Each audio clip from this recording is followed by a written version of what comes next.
देखो हम प्रकार की सहायता से रेखा को समद्विभाजित करेंगे और ये जो है सबसे पहले हम क्या करेंगे 8 सेंटीमीटर का एक रेखा स्केल के माध्यम से इसे खींच लेंगे। 8 सेंटीमीटर का मैंने रेखा खींचा और इस रेखा का नाम मैंने रख दिया ए और बी। इसी को मैं प्रकार के माध्यम से क्या करूँगा, इसको समद्विभाजित करना सीखूंगा। समद्विभाजित का मतलब होता है किसी रेखा को मैं आधे भाग में बांट देना। ठीक है, तो पहले क्या करेंगे हम, ये 8 सेंटीमीटर की रेखा थी, देखिए यहाँ पे ये 8 सेंटीमीटर की रेखा ये है। ठीक है, ये 8 सेंटीमीटर की रेखा थी। तो पहले बिंदु हम प्रारंभिक बिंदु पर ये प्रकार की नोक रखेंगे और इसको 8 से अधिक, 8 का आधा 4 होता है और 4 से अधिक थोड़ा सा लेंगे।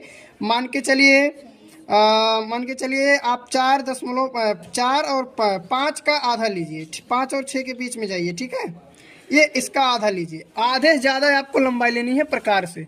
ठीक है, प्रकार से आधे की लंबाई लेनी है और इसी प्रारंभिक बिंदु को केंद्र मान करके आप ऊपर एक क्या करेंगे, चाप लगाएंगे और ऐसे ही आप क्या करेंगे, इसके नीचे भी क्या करेंगे, चाप लगाएंगे।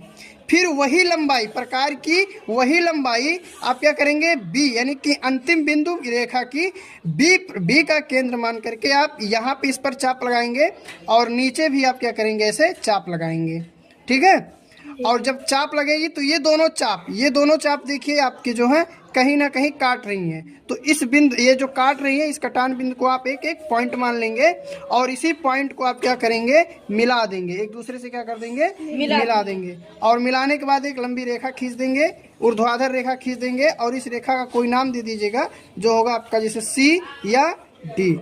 और जो ये आपकी रेखा, इस रेखा के बीचों बीच लंबाई बनेगी वही इसका क्या होगा, मिडल पॉइंट होगा। आप चाहे तो स्केल से देख सकते हैं कि जो ये 8 सेंटीमीटर की रेखा थी उसका मध्य बिंदु 4 सेंटीमीटर आ गया, एग्जैक्ट 4 सेंटीमीटर। देखिए 4 सेंटीमीटर है, समझ में आया ना? यस सर, अभी गुड, वेरी गुड।